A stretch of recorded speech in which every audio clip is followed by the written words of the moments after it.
regular citizen. How have you had to kind of combat that, and how do you expect do you have to like almost hide out at times? I'm a homebody in general anyway, but a lot of stuff, it's crazy just in terms of like the schedules. A lot of things have been canceled where you're supposed to hang out with fans or be at different events and things like that, and that's a necessary precaution. First and foremost, it's about protecting myself and my family, and the ones that are around me the most. And so taking care of our household and things like that. But outside of that, there's been a lot of fist bumps and safe space in between, having good conversations. But other than that, it's you just have to be aware as best you can. We don't live in a bubble, but you can do the things you can to protect yourself. Steph, you guys are going obviously on a road trip coming in a few days. And a part of that road trip, you're going out of the country. You're going to be on flights. You're going to different buildings. Are you just concerned with, I guess, everyday life in that? All that comes with that, just going in different spaces and going in different environments? It does cross your mind, just because you are, like you said, that you can't control everything. But again, it's about just being as educated as possible on what's going on.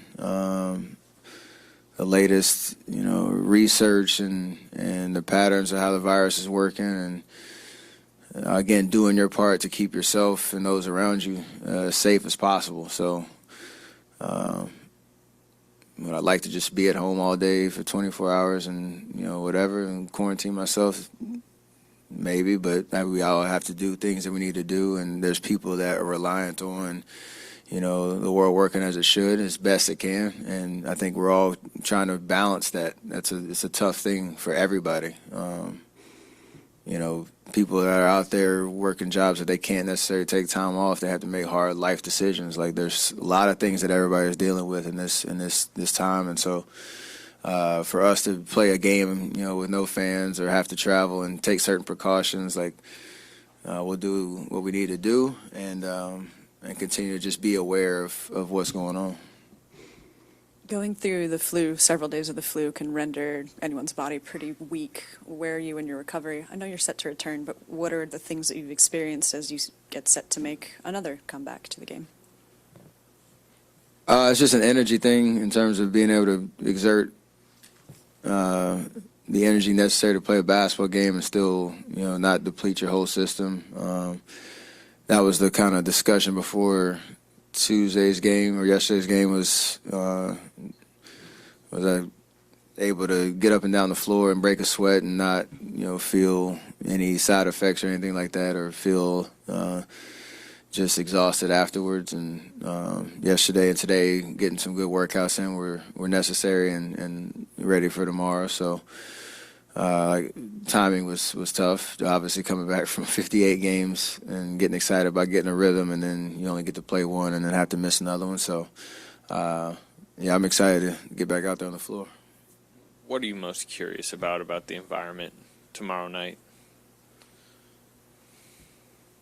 Probably just the lead up to the first 3 minutes of the game, because everything about our routines, is relying upon that kind of game day energy.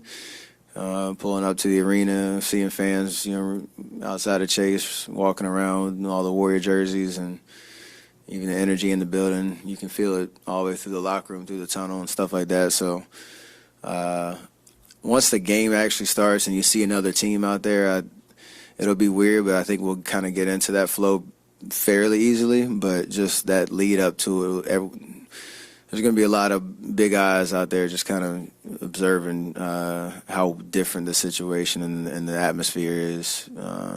Trying to play an actual NBA game that counts with no fans in the seats. So. Music. There was some talk that players might want music because they're used to it. For sure. Just try to make things as normal as possible. I remember the game in New York a couple years ago.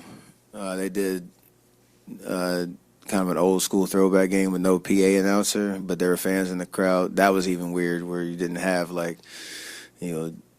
defense chants or instrumentals playing or whatever it was. So it'll be, I don't know how they're going to do it. At the end of the day, once we start playing, probably won't think about too much of that. Is there anything that you can do to prepare for that sort of atmosphere or talk with your teammates, or is there anything else that you can compare it to? Nothing to compare it to, but the only thing is just try to have a conversation about how you raise your level of intensity from the jump, because you don't have that extra like adrenaline rush of playing in front of 18,000 people like that. So that's really the only thing. Again, I know once the game starts, it'll be fairly easy to get into that type of flow because the other team's going to be out here trying to beat us and vice versa. So that'll take care of itself.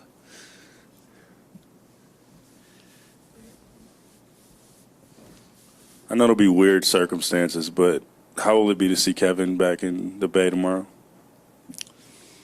Oh, he's not coming now? Oh, well, never mind.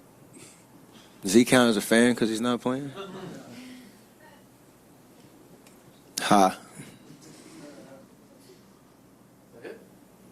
Great, thank you. Appreciate that. Cool.